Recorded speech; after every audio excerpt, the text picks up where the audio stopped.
The real world, a global community where like-minded individuals work toward achieving their personal goals. Every member receives advanced training and mentoring from our team of experienced industry specialists. Develop essential business skills with the help of our coaches through our online comprehensive education system. Join now. Real Prosperity Financial Freedom Formula. Discover how to become financially free so you don't have to depend on your business, a job, the government, a partner, or anyone else for money. Scan code for the Financial Freedom Formula. 4BK Forbidden Knowledge Shop. Forbidden Knowledge Tours and Workshops. Embark on a journey of discovery with Forbidden Knowledge Tours and Workshops, where history, science, and spirituality merge to unlock the secrets of the universe. Our immersive experiences take you beyond the mainstream narrative, exploring ancient civilizations, consciousness expansion, biohacking, UFO phenomena, and the art of manifestation. Esoteric Store, featuring new esoteric and biohack items. It's a movement, a portal to ancient wisdom, higher vibrations, and deep truths. Awakening minds and expanding consciousness. Scan code to shop now. AI Genius Club. Revolutionary suite of 24 AI-powered apps is designed to automate, optimize, and elevate your success. Whether you're crafting visuals, creating engaging funnels, or generating personalized content, our platform empowers you to excel with ease and precision. Scan code to create magic. Event Raptor, the #1 solution for automating your sales. Attract, nurture, and convert with your ultimate coaching client attraction system. Everything you need to grow your audience, your authority and influence, your sales. Scan to start your automation.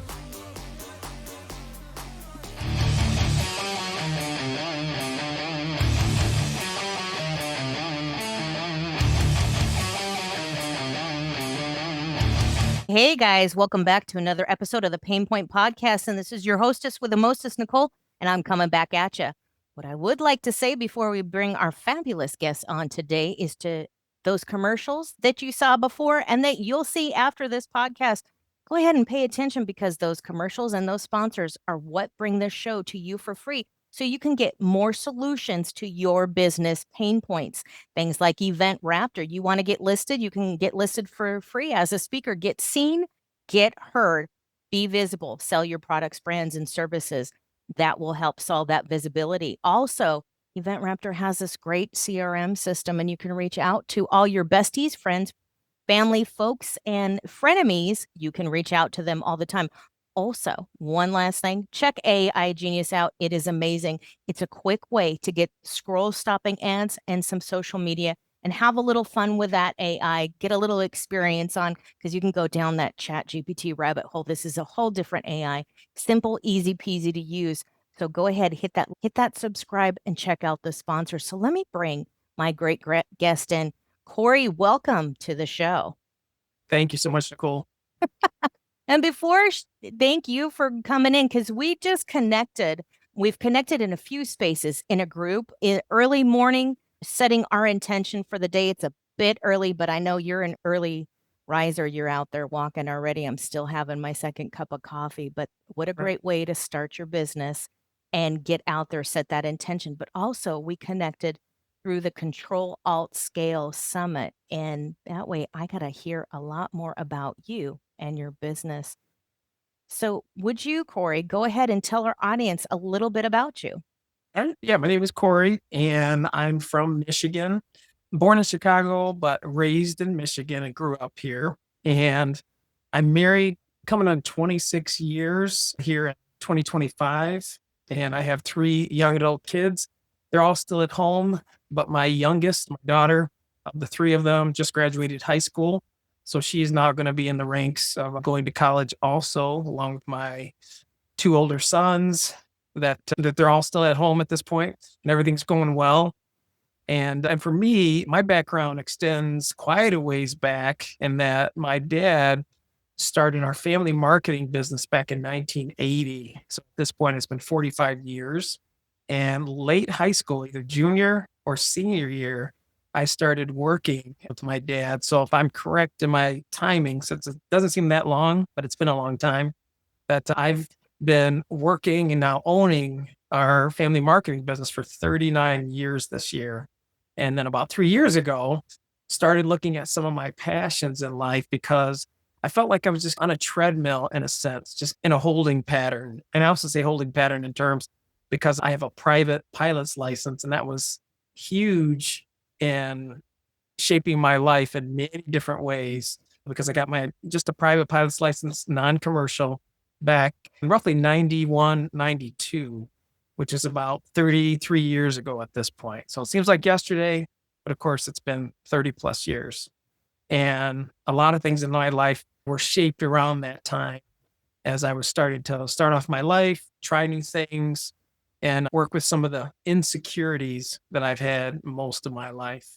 So the last 3 years, I've shifted into, I still own the marketing business, but I also have separated out executive leadership coaching services for those executives who truly want to lean into their passions and not just bide their time until they retire, if they ever do retire, but truly to have a passionate life and not just go through the motions or continue to work overtime without much energy like I was facing. Wow, making decent money, paying bills, doing some fun things, but then the passion, there's kind of like an emptiness was there from my past. Let's say, wait a minute, what am I going to wait for to pursue my passions when I'm going to be 60? Because I'm now 56. I'm going to wait till 60 if I get that amount of time. Am I going to wait till 70? I keep saying, I'll do it tomorrow. I'll do it tomorrow.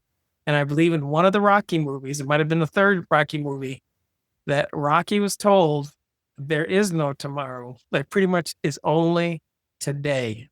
Yes, you can plan for tomorrow, but you've got to be intentional today. So that's where my passion lies with people who are married, they have family, they have kids. They want to honor those relationships. They want to improve those relationships and all the other stuff and substance of life that makes it ooey and gooey and squishy and meaningful and purposeful, and not just the stuff, not just the things, but also having the experiences with the people you want to have the experiences with, and honoring yourself and being authentic. Awesome. So you've had quite a journey, and where I want to start, thank you for sharing that, especially how passionate you are about what you're doing, which truly comes out when you speak. And that is what we're solving today for that pain point to get executives or leaders on into that soul-led journey to redefine their purpose and their passion along with the sense of their soul, their love, their connection, whether it's a connection to family, of friends, people that they want to have more meaning. Sometimes that's setting nonprofits, or we used to hear about people quitting their executive life and going to serve in a third world country and doing something. Or maybe it's their connection to God and their community at a deeper sense and level. Find it. And it sounds like really part of that is your ability to go fly and be free. What a freedom. And when you bring that back into the business and share with people the purpose and the passion, and that what they can do is for serving for a cause. And that cause is, again, that could be like a nonprofit or community, or if you're teaching children or puppies and kittens. And I talk a lot about that when I talk about my stages and the people that I collaborate with. Do something for a cause. And I call that marketing, for a cause marketing. A friend of mine termed that years ago. And my personal cause is the nonprofit confronting domestic violence. But your cause could be something different. Maybe a cause is puppies and kittens. Maybe your cause is to get a Birkin bag. I don't know why, because you can get one at Walmart that looks the same and it's very expensive. But whatever your cause and your purpose is, it's to really flip the script that you're doing something that follows your joy and your passion. And I believe that's where you're at right now. I would highly agree with that. And one of the biggest things I've found is that a lot of people have lost their way, get lost in all the muck, all the details, the day-to-day, and all different types of things. And that's where I felt I was. I felt, oh, everything's streaming along. I'm on cruise control. Everything's good. But I was like, wait a minute. I'm just truly going through the motions, just getting up every day, going to work, coming home, doing the same thing over and over again, and then having a few goals here and there I'm hitting, but I'm like, I just don't feel passionate about it. And then I found out, I was like, oh, I haven't really been living as intentionally as I need to be. And I've had a few different things shake up my life. And one of them was my sister passing away suddenly back a couple of years ago from a head-on car accident.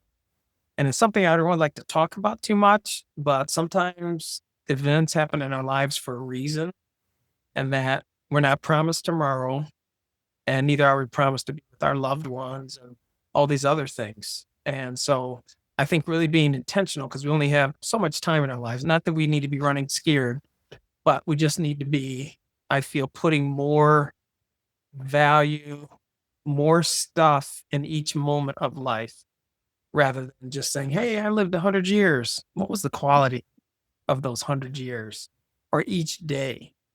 And then I've had a few, and I've really focused and reflected on what I truly want in life and what's important, what has made me smile, what has brought me joy. Then I find out that, oh my gosh, there have been many days where I wake up excited to get up and go into work because I have meaning, I have purpose, rather than I just need to get this project done for this client, or I need to help this client do some things. Well, I need to fulfill myself also in that process, or see what value I bring. So that was huge when I started to connecting some of these intangible items that I typically wasn't looking at. And that's great that you're able to make that connection and kind of that web and pull those strings there. And thank you for sharing that vulnerability of your sister passing and that connection of what are we doing in our lives that is meaningful? What is our connection to the person that we are with? And I know I share that connection.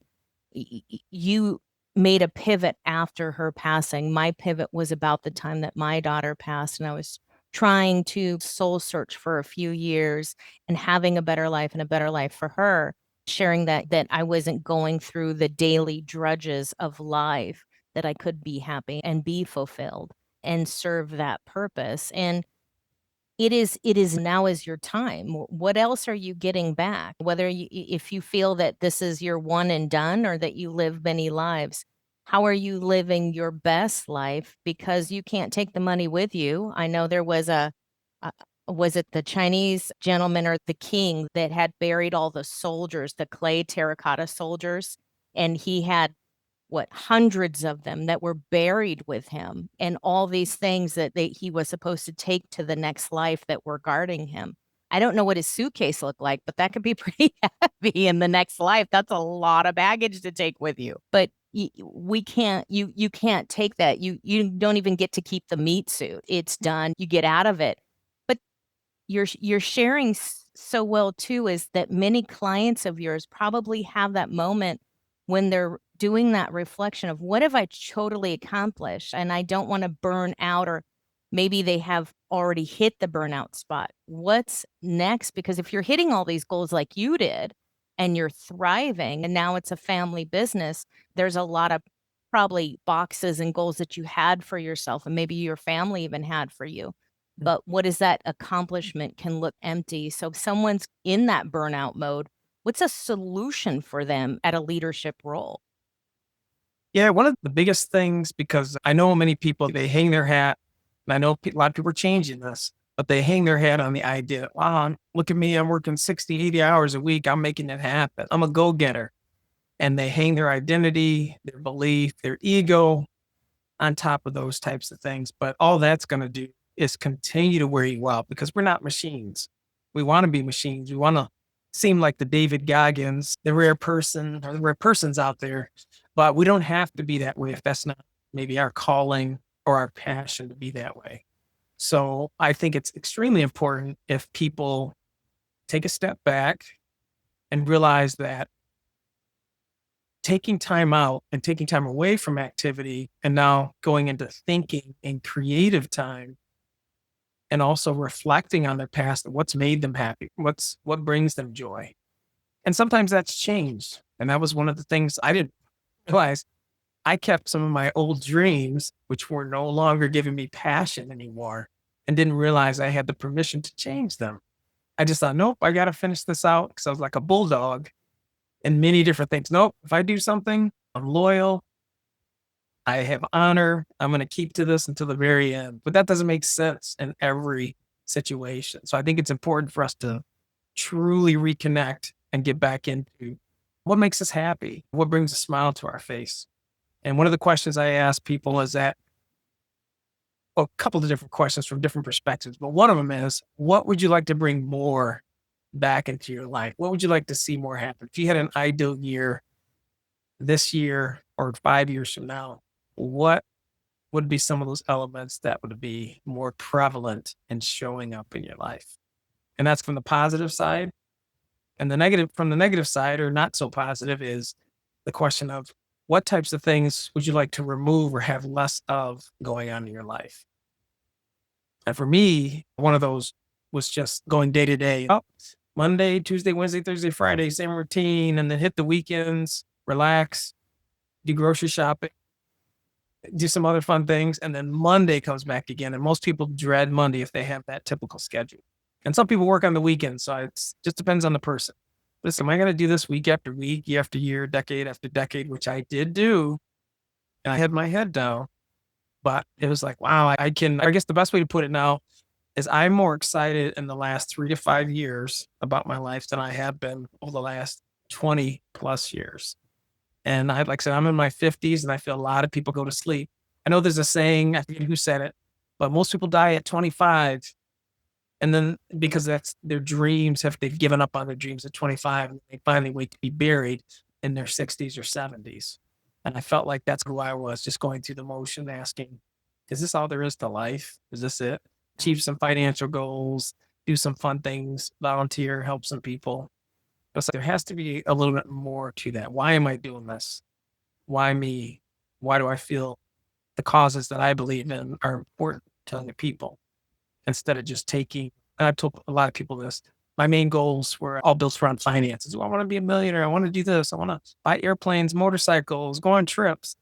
But then I thought, I don't feel that God's calling me to just make all that money to have fun myself or just for my family. Right. And after I thought about it, I said, oh my gosh, I am a gold mine of potential uplifting of people, encouraging, empowering people, helping to motivate people to get out there and realize no matter how they identify right now, whether as an introvert or they don't have the skill set, they don't have the self-confidence like I didn't have, or the self-esteem, and just believe in themselves as being worthy, that it's like you can change that around.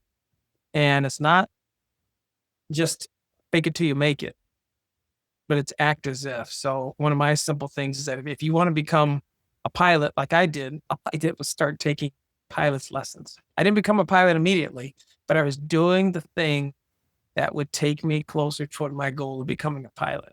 If I want to become a business owner, I'm either seeking, doing research, collaborating or communicating with other people, finding ideas that will be profitable, all different types of things toward becoming a business person.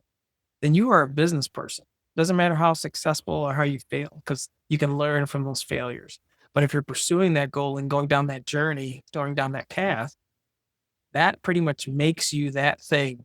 And I even had this in the last year or two, wanting to speak more and to be on more venues, and to train other people. And then some of the cool opportunities that are happening now, I'm like, oh my gosh, I guess that's happening. I've been doing the thing, what speakers do to become a speaker, to become either wanted or valuable. And really, it's about the value you bring to people. And I think everybody has some type of value they can bring from their personal experiences.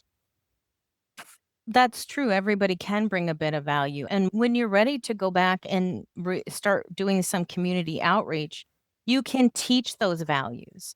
There's a lot of people that haven't been able to check those boxes, maybe that someone like you have strived for and understood it was innate in your DNA. It's there, it was ready for you, and you've succeeded. And it's not to negate the value of a certificate you got or education and training you got. In law enforcement, we strive for that all the time. I could get this certificate. I could pass this course. I could train better, higher, jump higher and faster and get out there. And Rocky talks, which you had mentioned before, there's no tomorrow. He's training. He's in the middle of training in Rocky 3. They're in the gym and they're fighting. He's hitting a goal, but he's living like there's no tomorrow. So there's a more of a passion in that competition. When you go out in the community, if you have succeeded financially, you could take that new cause and share with people how they can gain that. Or now you have the substantial income where you can share that. And here, maybe it's a tax write-off, or maybe you're teaching people. Dave Ramsey does it. He does community outreach to different churches. People get certified through him for financial goals and understanding, rebuilding their credit, rebuilding their life, getting financially free. There's ways to do that, to take your business skills and put that into the community where you can get, hey, attaboy, man, way to go. What a cool thing that you did. Maybe you got a pilot's license you want to teach people, or maybe there's a kid that has a Make-A-Wish and he wants to just go out in an airplane for a flight. There's all kinds of cool things that you can put in there to do maybe once a month, or send the money to somebody else. Maybe it's just not your thing. It's easier to just give. Maybe you feel good that way. Adelson that owned the Venetian. He tried to take all his gold bars with him. That's a fact. I'm surprised his wheelchair was not gold leafed. But all that aside, he did put out in his community. So did his wife. She would always do disability. There were certain disability things she prepped the casino for to make sure everybody had care, or they had a paramedic. What a way to give back to the people that you want to make sure that they feel good when they stay in your hotel, especially in Vegas. There's a lot going on. But if you went to the pool, there was a chair or a place for somebody that maybe had a disability. They had paramedics if you needed to get rescued for whatever reason. Maybe you're drowning in self-pity and you needed to go to a first aid station. That's okay. Somebody was there for you. And these are the things, when we start to flip the script and look at what good thing can I do, instead of the constant, I need help, I'm a victim, I'm going to get on my soapbox and bang a drum and scream through the megaphone. Nobody's listening to you. Nobody's going to change. It's when you change yourself that other people change. And sometimes, here's the question I want to get to, especially at executive level, and you're used to charging and working, and you're really gung-ho and you're driving like a David Goggins. You always see him and he's running even with bad knees. When somebody is at that force, they can lose things. And sometimes you might lose a family, or you might feel you'll lose a job because there's something different changing in you. Even though you're probably not going to lose your job for doing something good, but you feel a change inside of you. And some people worry at an executive level. I know when I lived in Silicon Valley, and especially even in law enforcement, when they make a personal change, or they decide to meditate or pray, or they decide to talk about it, they feel that they may have a loss either in their community or the way people see them, or even sometimes it's a separation in a relationship. Is there something that you share with them to nourish that it's okay to do this, that you don't have to go in the closet? Maybe you don't have to show everything about what you do, but there is something good that you're going to do a change, and more people will come and acknowledge you and thank you for what you're doing. Yeah, one of the things I do is I ask, and I did this for myself, how has your life been up to this point in terms of energy level, passion, authenticity? And what have you gotten from that? And then now, moving forward from this point, what do you feel that's going to change if you do lose some people over things? And sometimes in life, that's what we have to do. When you take a stance on something, one way or another, you're going to either gain an audience or gain a different community, which is what I found. And to me, when you pursue that passion or something that's authentic to what your values are, you gain something way more valuable and way more powerful, at least what I found. But yes, you do lose things. And one thing I also acknowledge with people is that our life is a book. However, we have multiple chapters in that. I used to just feel, when I was younger, I only have one chapter. I like riding motorcycles. I like flying remote control airplanes, flying real airplanes, doing sports, just a handful of things. But then come to realize, okay, now I've got a family, got a young family. Now there are different priorities and things that I need and want to put in place. And maybe I have to set some things aside. So I've had to set some things aside. So some of those communities I was involved with before I had kids, in this one example, I had to change that for a while. But the coolest part is that there's so many other communities out there and so many other people and so many other opportunities that, like I said, I'm excited about the possibilities because every time I step into someone I meet, their world, it opens up so much to me, both in opportunities, connecting, support for me to support them in their communities or them to support me. And there's so much in that where I had to shift my mindset to be very open to say, hey, there's opportunity in here. And one of my biggest things is I've been a Christian, so I've had faith for a long time, over 30, 40 years. But that's one thing I wasn't authentic to or didn't really tap into for me. I know that might not be everybody else, but for me, I didn't tap into what was extremely important to me. So I was separating that, almost like cutting half of myself out of the picture all of this time. So I just didn't feel authentic or perfect. And I fear at times, and even sharing my faith right now, there's times I glimpse, is that going to affect me in some way? Is somebody not going to know what I'm doing? But as I move further and further down the road, my confidence goes up and I'm seeing more positives than I expected and more positives than negatives. So I've been extremely impressed with just being me. I'm not forcing anything on anybody, but I feel if we have people, a few things I feel need to be in place. You need to have a servant's attitude that we're in a community. We don't live on this planet just by ourselves or on an island. We need to consider other people. And according to my faith, it's about serving everyone. So even if they're atheists, they don't believe in God, or they have some other beliefs, they are still considered my neighbor, and I am still to help and bless them. So that helps me out a lot, which is cool because even when I'm driving around and sharing the streets with people, and if there was an accident in a car and I said, oh my goodness, there's an accident, let me help people. Most people don't pull out a list of questions. Oh, you're injured and bleeding to death, but before I help you, what side did you vote for politically? What do you believe in? Oh, thank goodness you don't do that. Yeah. Do you shop here and there at these stores, which I don't like? Nobody does that. It's just, in most cases, there's good human nature to help somebody else who's in need. And that's what our community, and what I remember seeing back 40 plus years ago, how our community supported everybody. There would almost be nobody going hungry or having an issue in the community, or if somebody had to stop work because maybe the husband, the wife, whatever, couldn't work anymore, the mom or dad. People helped out with food. People helped out with maybe paying some bills. People helped out with mowing their lawns, whatever it was. But we had more of a community back then because that's how we were based and we support each other. We're all one big family rather than it's you against us, or this culture we have now that we're mostly on technology. So we're not interacting, I feel, as much as we used to face, whether that's digitally on a virtual situation like this, or if it's face to face in our community.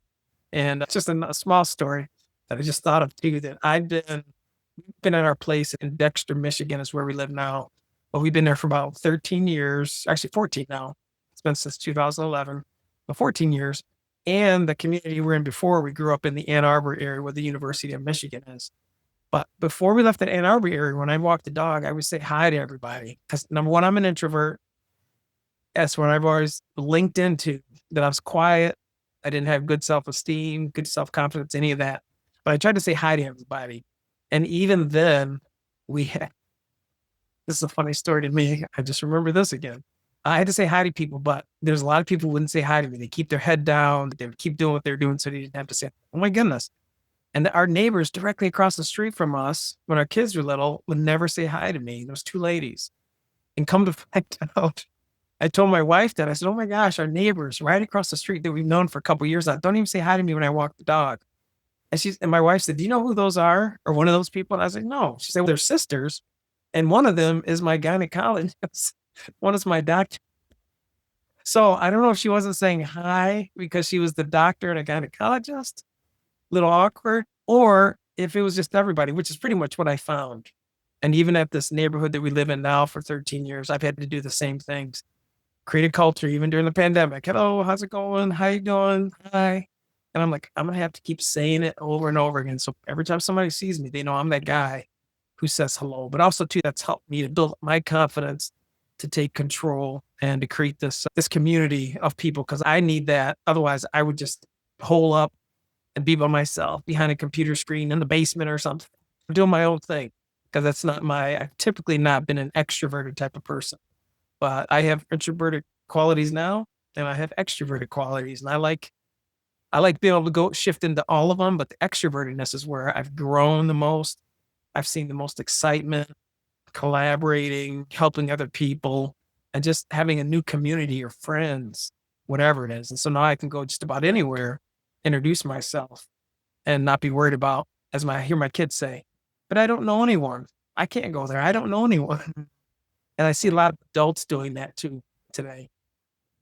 And it's crazy when you share that story about your neighbor. It's look, all the more reason you should say hello because what happened to a doctor's bedside manner and they have forgotten to talk to people.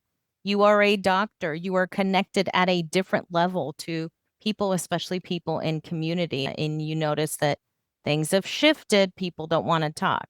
If somebody says hello, just acknowledge hello. We had to do that when I worked at the Wynn in Las Vegas. Even behind, and those are some long hallways in the back of the house. It's miles of hallway under a casino. It's like it's a whole city of into itself. And when we walked in the door from the parking lot onto the casino floor, you had to look at people 15 feet, within 15 feet of you. The reason is if you couldn't say hello and acknowledge the people, the other employees and staff members, you were not going to be nice, and it was not culturally effective to the $1 million players. So it was huge customer service. Talk about he earned his 5-star, 5 diamond. Of course, you had to pay for that, but still, you could eat off those floors in the back of the house. So clean the place. He took care of you. Got to eat. You got a lunch or a breakfast or something, and then you got benefits. You no longer get that anymore. That's why people, I think, went maybe to Amazon. It's not because they went to Amazon and bought it for cheaper. A lot of that was at the time that before 2020, you could even go into, I know I'm dating my Sears or a JCPenney because Kmart bought Sears, whatever. All that, those stores that you used to go into, the customer service was horrid. It was just horrid. I want to spend money. Or the other thing is everywhere you went, 3 stores down, you had the exact same clothing. There was no difference. There was no selection. If I want to dress like everybody else, then I just go into their closet and get my clothes for free. So it's a lot of the customer service, which absolutely is affected by our community relationship. We don't notice one another. We don't care about one another.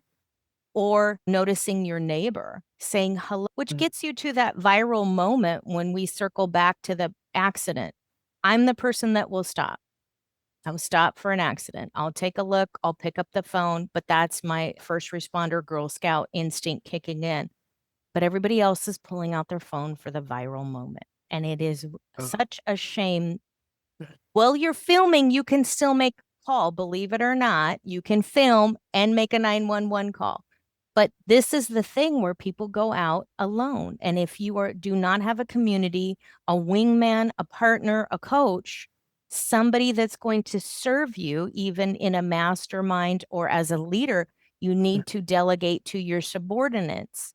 If your subordinates do not trust you, respect you, or find you being able to say hello in the morning, even at their meeting before they go run and get your coffee, they will not respect you and you will fall. And Patton, when George C. Scott did that movie Patton, people respected him. They fell in line for him and they served him well and they served the country. When it goes from so small to so large at the respect you get coming back to a leader. If a leader can delegate, if a leader can connect and value the people that they are with at a soul cellular level, at a solely conscious level, you have a respect and a love for your fellow man, then people will have love for you and they will look for you, call you if something goes awry. serve you. And if you connect, then they know, hey, not feeling good today. Maybe I should get them a cup of coffee or give them a phone call at home, or if some tragedy hits, they don't show up at work. People will look for you. If Yep. you're mean and nasty, they're not going to come to your door and look for you. So, They're right? thankful. Yes, they are thankful that something has happened to you, and we don't want to instill that in people. That doesn't mean be a doormat. That doesn't mean be tolerant of every nasty things that those other people do. And that means to be a good and loving person in that moment. And that's where you're in servitude at the moment. You may have some differences. What happened to people being able to talk at dinner, that we've gotten away from that? But this is how we change. And when we change within ourselves, then we can change the community. And hopefully you don't see a loss of friends or family or business by doing that. Majority of people won't. But then maybe that place isn't for you if you cannot be you. That doesn't mean you have to tell everybody all your beliefs. Please don't put it out there. That's not meant for Facebook. TMI. Yeah. But this gets us into, as we come to finish our call, and then I'll leave you with the last word, and we come to finish this podcast, is when people are obviously finding their new identity and they have their internal beliefs, and maybe they're stuck and in that burnout. Now they know that there is a path to this. What do you think, if they're changing one person, they're obviously going to change millions by being a much kinder person? I think this is what we need to go back to. What do you see as a change in changing these people? Because there's a multitude of change in this, and this is where we make the world a better place. Yeah, I think the first thing is having respect for yourself and who you are. And one of the golden rules of treat people as you would like to be treated. And there's other rules: treat people better than what you'd like to be treated, or put things back in a better way. If you use tools or whatever in a better way than you found them, because sometimes they're left when you get them, they're crappy already. But the whole idea is we can all give joy. We can all give of what we have, because I feel we all have an abundance of something. Sometimes we may not have money, but do we have time? And like you mentioned earlier, can we volunteer in different areas? Or does our neighbor need help with something? Can we volunteer our energy? Can we volunteer a compliment? That can go a long way. And that every time somebody sees you, they know that whenever something comes out of your mouth, it's going to be something positive. And like you said earlier, it's not just complain, shout. So people can see that. And it's just really important to, I think, truly have that value of yourself and then other people at the same time. That you're no better, they're no better, but we're all in the same boat and have extreme amount of value. And it's important to cultivate that and encourage and uplift people in many different ways. And even though, like I said, we might be having hardships or hard times, there's still things we can give. And if we're having a problem, maybe show a little bit of vulnerability and let people know, and maybe ask a question of help, or just let them know, hey, I'm not feeling so well because of this or that, whatever it may be. But just sharing a little bit just to show that, hey, you're not this superhuman machine, but show some vulnerability. And many times when you do that, a little bit of vulnerability, like you said, not to share everything, but it draws people in rather than being blah, just throwing up on them about how life is terrible, how you can't catch a break, blah, blah, blah, that never ends. Shut up after a while and just listen. So it's got to be that mutual respect of listening to people and letting them talk, you listen, and vice versa. But it can't just be overwhelming in one direction. Absolutely. Thank you for sharing this, because I truly believe that if you lead from within, you don't go without. And people will follow you. You're not the victim. You are now the mentor, and you are the leader. And what a great service you are providing people. And we need a lot more leaders that are sharing that kindness and moving it on. Thank you so much for being on the Pain Point podcast today and sharing that. And folks can find you. Where can they find you? Because all the links will also be below. Yeah, the LinkedIn is probably one of the best places, but they could also give me a call or text me at 734-219-5234. But yeah, LinkedIn would probably be the best at this point in time. Absolutely. So, folks, all Cory's information will be below. Click the links, connect with him, learn a little something, get a little bit of a takeaway, and find a new neighbor, build a community with Cory. Thank you so much. Have a great day.